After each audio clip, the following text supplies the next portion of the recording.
Hello, আসসালামু আলাইকুম everyone, welcome to my new video. আশা করছি সবাই ভালো আছেন। আজকে আমি ইফতারি আইটেম রেডি করতেছি। আমি পেঁয়াজু ভেজে নিচ্ছি। পেঁয়াজুগুলো লাল হয়ে গেছে, এখন আমি এগুলাকে নামিয়ে ফেললাম। এখন আমি বেসনটা গুলিয়ে ফেলবো। বেসনটা গুলিয়ে এখন আমি এটার মধ্যে বেগুন দিয়ে বেগুনি ভাজবো।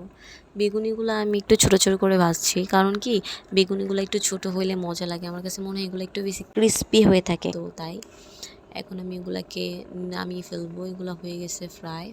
তারপর আমি এই যে আলুটাকে মিক্স করে নিতেছি, এটা দিয়ে চপ বানাবো। এখন আমি আলু চপটা ভেজে নেব। তারপর আমি ওয়েট করতেছি এগুলো ফ্রাই হলে এগুলোকে নামাবো। আলু চপগুলো একটু বড় বড়ই করেছি, যদিও আজকে আমরা সবাই মিলে একসাথে খাবো। এখন আমি ডিম চপ ভেজে নিতেছি। ডিম চপটা আমার কাছে খুব ভালো লাগে, মজা লাগে অনেক। এখন ডিম চপটা লাল হলে এটাকে নামাবো। আমরা আজকে সবাই মিলে একসাথে ইফতারি করব, এই জন্য বাসায় সবাই মিলে আয়োজন করে নিলাম। এই যে আমি সব কিছু এখন গুছিয়ে নিলাম। সমুচা এনেছিল আমার হাজব্যান্ড, এগুলো এখন আমরা খাবো। তারপর আমরা মুড়ি মাখতেছিল, মুড়ি মাখা হলে মুড়িটা খাবো। মুড়ি মাখাটা বেশ ভালো লাগে আমার কাছে। এখন আমি শরবত খেয়ে নিলাম।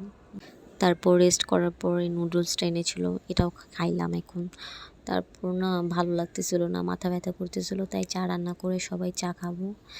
চা এনজয় করতেছি সবাই একসাথে। আমার ভিডিওটি সবার কাছে ভালো লাগলে লাইক কমেন্ট শেয়ার করবেন। আসসালামু আলাইকুম।